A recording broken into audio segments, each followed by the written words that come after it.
taking possession of that good without permission would be an egregious act of insubordination.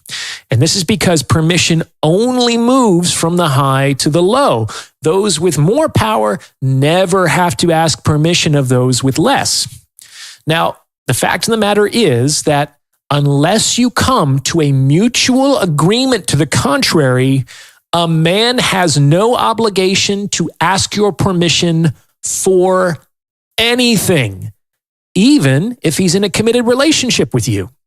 He was a sovereign and autonomous individual when you met him, and he remains a sovereign and autonomous individual until he explicitly enters into a new arrangement to the contrary.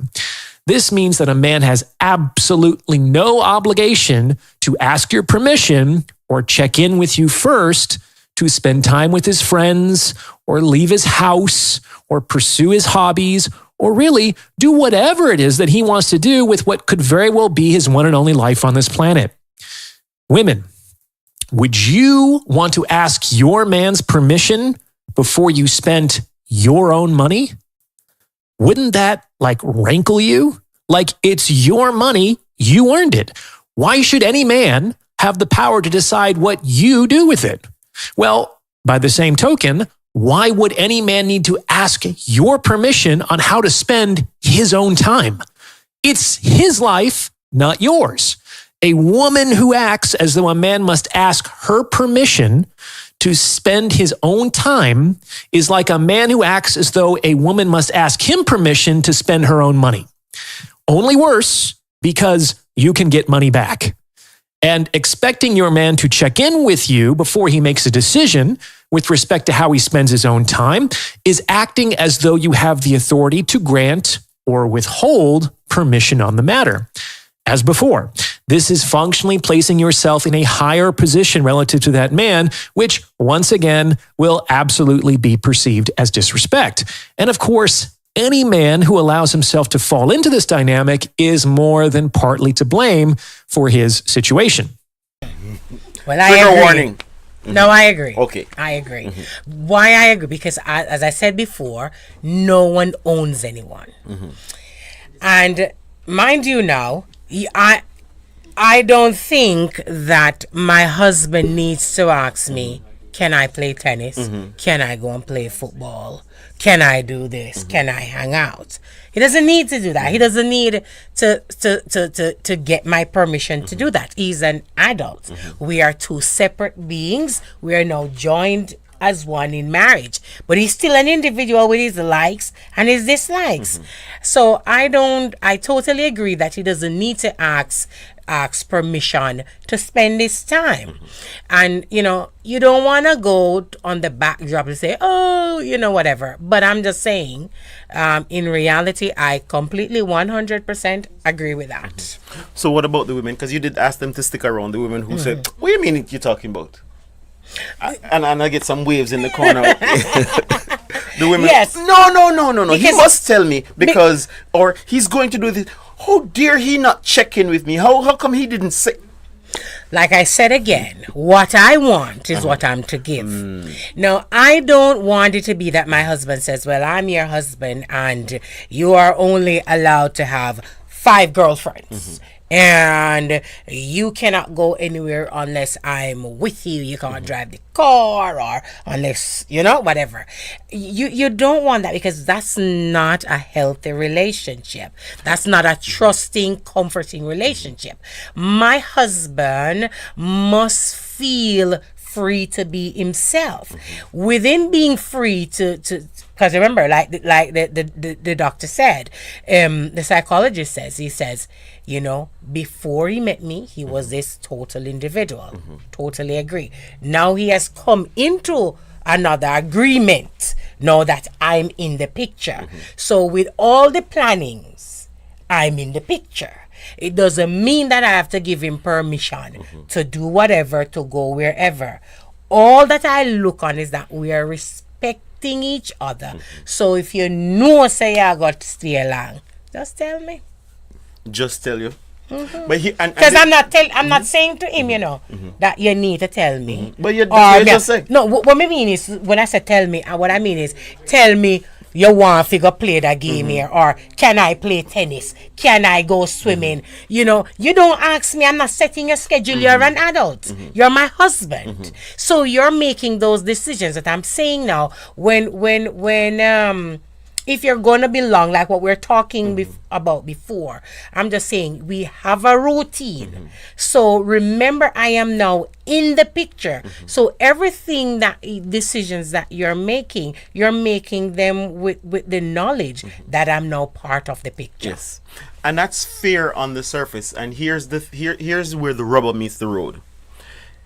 If he doesn't, what happens? Then I look at it as a form of disrespect. And here is where it is. Because if you're now receiving that as disrespect, then you don't actually recognize what was happening when he did give it to you. Because here's the thing. If I bring $100 and say, well, go on, Connie, here's $100. I didn't need to give you $100. I don't have any obligation to give you $100. So you receive it as a gift with appreciation. Next time you see me and I don't give you any money, you get vexed. No, I'm not a donkey. And that's the point. So in the same way, when you recognize that him telling you where he's going and hear me out, sharing those things with you is a gift that he gives to you because he appreciates you being in his life, then you don't get vexed when he doesn't because you're a donkey. So here's the thing now, and that is why I said what I said first. Don't get it wrong. I never said he needs to tell me. Because if my husband wants to play football, tennis, he wants to go and learn pickleball, or him want to go scuba diving, whatever he chooses for his enjoyment, absolutely fine. You know, I may have a little thing to say if him want to go do race car and ride bike. You know, you're gonna be like, you know. But I'm just saying, but even so, whatever it is that is going to bring enjoyment to him, he has a right to choose and he has a right to do it. And being his wife doesn't give me that authority to impede him in enjoying. What I'm saying is that now that I'm a part of the picture, every decision we make, whether fun or not, we both must do it with the understanding that we are in the picture. Yes. It doesn't mean that because I'm in the picture now, I become lord over it. And then he must say, honey, me can't go watch football with the guys them. Can this? No, absolutely not. You can come and say to me, Connie, you know, football next week, you know. And you know, you're doing the barbecue being there nice. I invite the boy them over, so you know, you don't know, so you have to go jump in and that. So you're actually telling me and you're setting some things to me to do. But it nice, can you say, you sweep me parody and you done know you're barbecuing them nice, you know, you done know. You understand what I'm saying? You're making those decisions with me in the picture. I liked what you said, and in the midst of what you said, I'm able to appreciate something else as well. And this part can be a little bit of a challenge for some persons, in that you wanted to feel included. Yes. But the response that many men get when it happens or he didn't call and you get vexed, we don't get that wanting to be included. Instead, we get the boss attitude. So here's, and he did say it in that we have to find different ways to communicate the same thing. And built into the first response that I gave is the idea of communicating the vulnerability and the desire as opposed to the thing that has upset you. So it's being able to say, hey, I really wanted to be with you, you know. That's what I'm really talking about. I missed you, as opposed to you upset me or you disrespect me. I never tell me. And that is what we're really talking about. Because even the things that we're talking about, they play an active role in a healthy relationship. What we're talking about here is how we communicate those things. Because if that man is now telling you his whereabouts because he doesn't want you to be upset, he might tell me. And like I'm setting a schedule. You go. So here we go again now by starting off on the wrong foot. And then you set a template. And then when I'm walking in the template, you say, he's disrespectful. Because mind you, All right. You see, like how the gentleman, Yes. the psychologist was speaking, and again, that says is how we communicate and we perceive. So, I sat here and I was listening to him, and his word choice for me in the beginning was not appropriate for me in saying, a little triggering. the lesser and the higher, and the higher don't ask the permission, because in a marriage relationship, I'm not looking on it when we are dealing with respect to each other, that there, don't get me wrong, don't get me wrong, that there is a higher lower, because I can't set the scene of home as if I were going into a courtroom, that I have the judge and I have a lawyer. Mind you, hold on, get what me I say? Yes. Because I'm coming from the understanding that the man is the head of the home, right? I'm coming from there. So he's the head of the home. I'm not coming from that. And I want, the ladies who are listening to understand that Man is the head of the home. That's how God made them. And there's nothing you can do to change what God set Yes. already. Yes. So you can't unman a man. Him just a man. Even if him cut it off, he is still a man, right? But my thing is, in the relationship, however, is that, like I said before, when we're doing anything, we want to do the including. Yes. So at first, when I heard him start talking and him do the it wasn't the word choice for me, and I was like, okay, Trigger warning. you're right. So I said, let me get the full essence, and I was saying it in my mind. Okay, if he don't fix it for me, I know Robert's gonna fix it. So sometimes so this was what brought it even clearer for me, when you're saying, when I call and say, where you there, it's just the word choices and how I interpret what you say. So if we don't fix up it, we're going to come off with bitter taste. There you go. And so here, as we're talking about thinking through what the other person is receiving and trying to prepare the best meal for them, so they can have that good taste, because that's what we're looking for. That's right. I agree totally. All right. So right there, we just talked about giving permission. He doesn't need your permission. When he does ask you, it is him including you into the atmosphere, and you appreciate that. And when you don't get that, you do feel left out. And as a man, it's a little bit challenging here. But we're inviting women to understand that and recognize that, hey, the most beautiful thing for a woman to display to a man is that vulnerability. When she lets him know that she does desire him. Yes. She wants to be in his presence. Wants she his wants to be opinion, around him. yes. She wants his opinion. Then that man will climb maca tree, scale mountains, and do a whole bunch of things to bring joy, because he now cherishes you. You are Proverbs 31 embodied. Because I am feeding into him his reality. There you go. That he is designed as a leader. And then and guess what? When he now includes me, me feel so good. I'm giving manure, you say. Gross what thing. But when we go in the other direction and we send these signals of where you're there or walk, it sends the power signal, which then translates. Sucks them out. That's right. And now he has to try. He may find himself needing to open up his wings. Yes. To be broad and and you're get not going bigger. to enjoy that. And he's not enjoying that because he doesn't want to have that interaction with you. We have that with other men. We don't need that with you. All right? And you don't want to do that at home. You're the lion. You're the lion in the world. When I come home, I just want to chillax. I just be nice. Yeah. On that note, every man, when he gets home, he wants to find peace. So as a woman, the invitation, if you can create that peace, that place where he can take off his armor, take off his cloak, listen, he can't wait for 5 o'clock to come, because he wants to come home to you. Absolutely. Right. Team, all right, let's see if we can go to the next one. All right, the third way that women disrespect men without realizing it is through surveillance. This could be done through a location tracking app, or snooping through his phone, or rifling through his finances. Even the government isn't allowed to do these things without permission. The fact of the matter is, your desire to know does not take precedence over his right to privacy. Women who do these things are functionally treating their men like pets and acting like their owners. As should be obvious, This is placing yourself in a higher position relative to that man, which will be perceived as disrespect. You got it.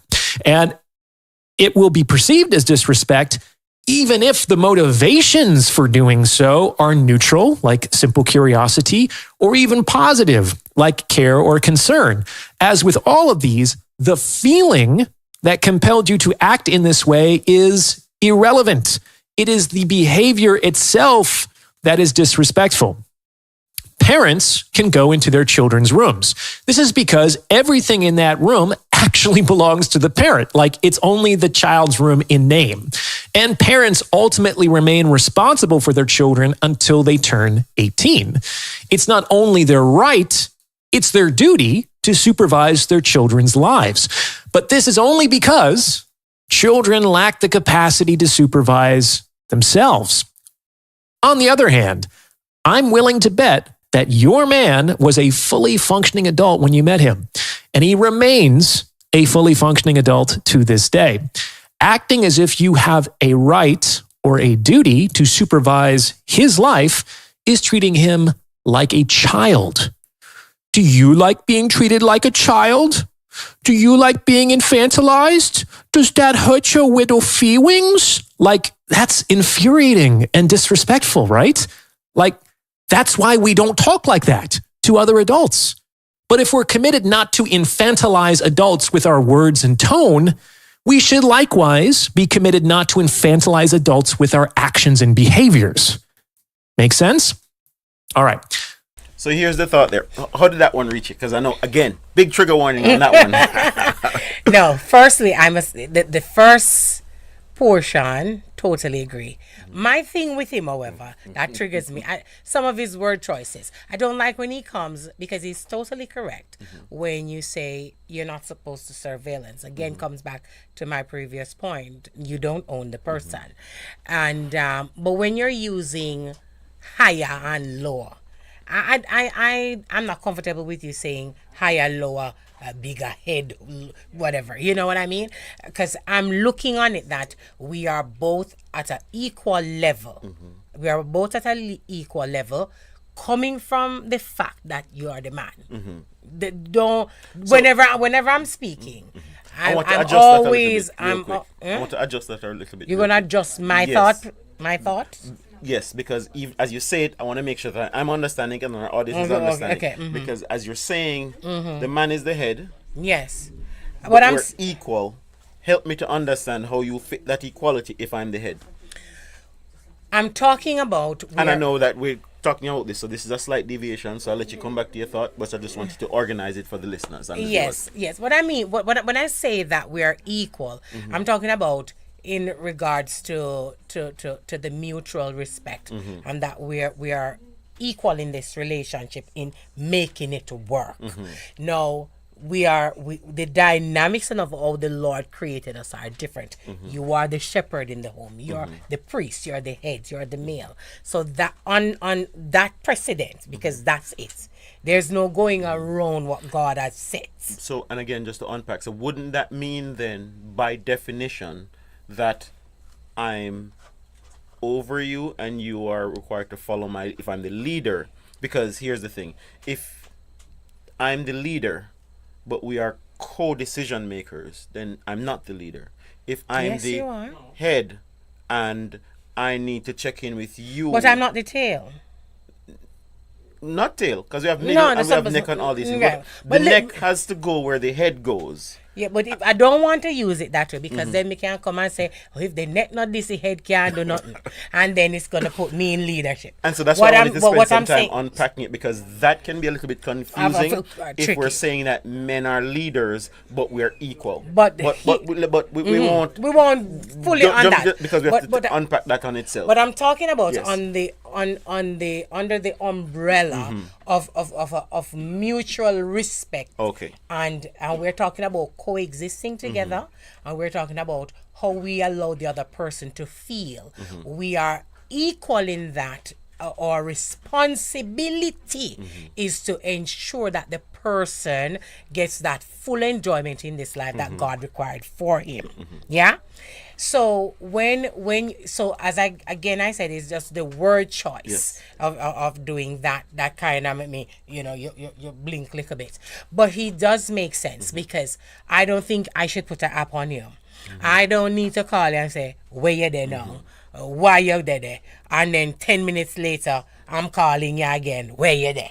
20 minutes. Wait, I don't, that is absolutely wrong. And any man who takes that, has taken into his bosom a firebrand. Yes. And I totally am against any woman at all who are go pick up him phone and go through it because we must have that basis of trust. No, I can remember now we have an enemy who does not want our relationship to work. So, and if we go away from the blueprint, we're gonna have that chaos. So I do know that we have these things happening because trust has gone out the window. Yes. And then when you give me mixed signal again, you open the avenue for mistrust. So let me stick a pin at the mixed signal because I want to throw, and again, trigger warning, right? I want to throw something in there to see if we can export. So your girlfriend tell you, say, say my gear bun, he might do something, he might do some foolishness, right? And so now your ears are perked up. And you start watching. And then you have a fail of character, and you say, he leaves his phone sitting down while he goes to the door, and you search it out. I think that's wrong. Absolutely wrong. Stay with me, because remember I said trigger warning, and you go in there and you find some pictures, some nudies, hey, and maybe even a text. Hey, Is it still wrong? It's still wrong for me to have looked. Yes, it's wrong to go in there. Okay. All right. So it is just wrong across the board. Okay, and that's what we're able to appreciate because whether you find something or not is irrelevant. It's still wrong. Because it's all fruit of the poisonous tree. You went off in disrespect. Listen. So here, let me find out. I will find out. Yes. Or I may find out. Or allow me to find out in another way than me having to break your privacy. That's right. And there's another thing in that, and I'm glad you said that. The carry devil is at our work. home. Listen, carry our home makes you sick, right? But here's the other thing.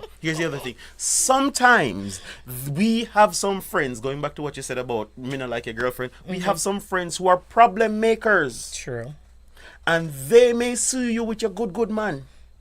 And want to tell you things so that they can sour things between you. Because even if you don't go searching the phone, guess what? What's what you start look at him sideways. Yes, because now the seed has been planted. The seed has been planted. But I also want to tell you too, Robert, in that a godly woman, mind you, we're all this weakling.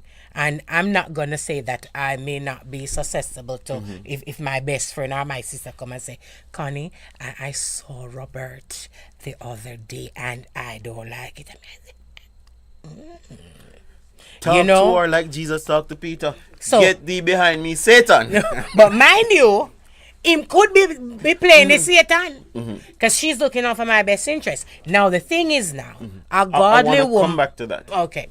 Because it's not that the truth can't be told to you, likewise a lie, because and it breaks a relationship. But you see, it's who you are. And if you are not a godly woman, any little sound play, you have itching ears, you go run to any sound. And if you don't, and then it comes back again to the respect, and which brings the trust. If I respect my husband and I love my husband, and not any and anybody can come and tell me any and anything, they will know because I set my boundaries as well. There is a boundary where they know say don't cross it when it comes to the partner. Yeah, and then you know, even if they're telling me the truth, I must first prove you guilty. So I do believe that the woman must treat the man innocent till proven guilty. But like you said, we're human beings, and so this is where this is my approach to this situation. Anyone, man or woman, who comes to you, or me for that matter, to tell me or you that your man or your woman out a road doing something, they don't mean you any good. I can tell you that. Because here's the thing, and applying Matthew 18 principle, if someone you've seen an offense, who do you need to approach it with? The person. Because in that, if I see your husband giving you a bun out a road, if I come to you, I've created distrust. If I go to him instead, then I give him an opportunity to come and tell you himself and to rebuild that trust or fix it or work it out. And that now adds value to your relationship because now he's come to you in truth. But if I come to you myself, I am first a gossip because I'm giving you information that don't belong to me.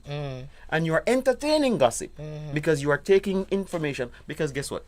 Maybe that person saw something and it was right, or maybe you're right, they misinterpreted and they've now sown bad seed into your relationship. But God as well, God also told us in the Bible that if someone offends you, you go to that person one-on-one. Yes.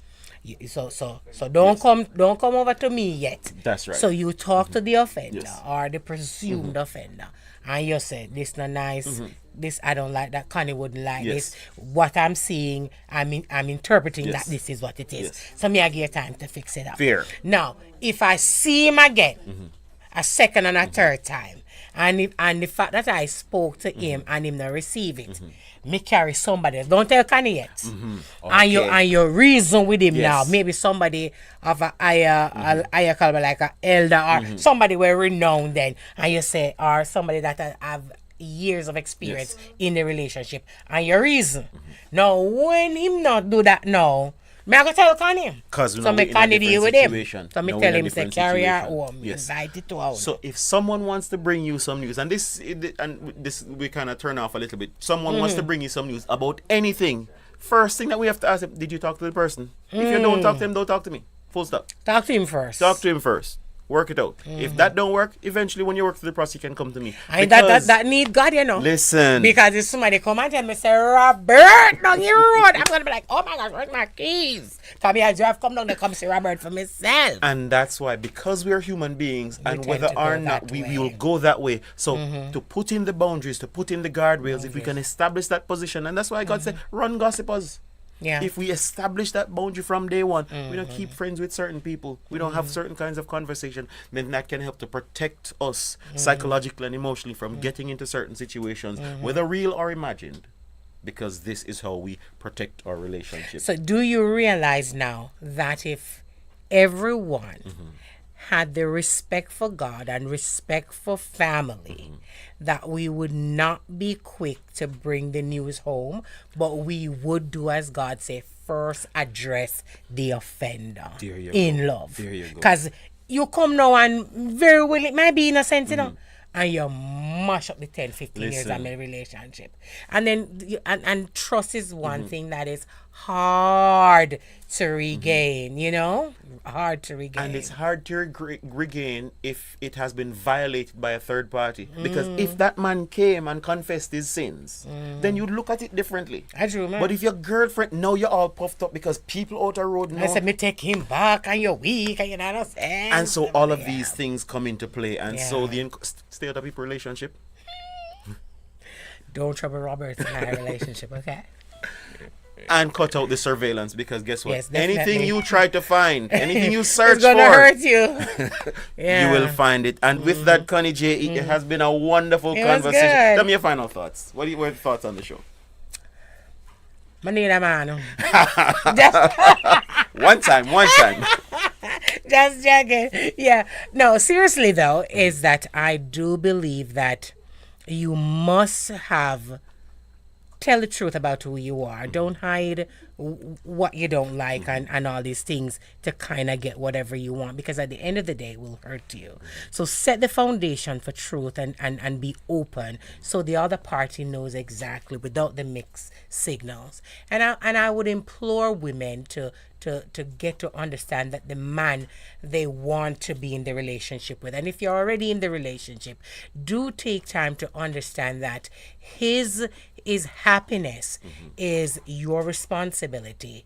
And if you fail at that, you will answer to God. And so you may go to church every day, pray every day, but if your husband is not happy, you're not going to make it to heaven. Because in retrospect, if you have kids, you're also blighting their future as well, because you create that environment. And respect in itself, it is a work, and I do believe that we need to now learn how we make the other person interpret what we are giving. Give them sweet food. That's a serious indictment, Connie. That's a serious indictment and a serious invitation to the women to be able to understand and for us to build that kind of relationship that God can truly honor. Tomorrow is just before you got married. What are you talking about? Tell the people. I don't know yet. So you told me that you'd be talking about something and you'd be having my vagina and I. And you may have an expert that gets to come. I want to have an expert on that will talk about the vagina, you know. You know what I find, Robert, Yes. in a reel is that a lot of women don't know what their vagina looks like. They don't know how to really clean it, especially after intercourse. And women don't know, for those who are going into menopause, you know, we have that we'll experience vaginal dryness. They don't know the secrets and things how to get it back lubricated and nice, working as it should, so that we can exert that power over the man respectfully. So join Connie as she explores and as Yes. you can explore and talk a little bit more about. Just to add, and for men, as we've talked about these things, if you do find yourself in a position where you are hesitant or you find it a little bit challenging to be truthful with women, you may want to take a step back and look at yourself and say, am I fully and completely who I am? And what is the thing that stops me from being able to stand up as a man, 10 toes, chest out, and say, hey, I don't like this. And if for some reason you're not there, take a look and see how you can help yourself get there. Whether you need to get back into the gym, whether you need to make more money, whether you need to start looking at yourself and start dressing and start feeling yourself so that you can stand up and make sure that you stand as a man, so that when she looks at you, she sees that leader, that man that she can make sure that Man she's that getting you everything are. setting up for, right? Yes. All right. This has been The Wrecking Trade. This has been Robert Lynch hanging out with Connie J.E. Join us next week for another awesome conversation. Good night, all. Welcome to The Wrecking Trade, the radio show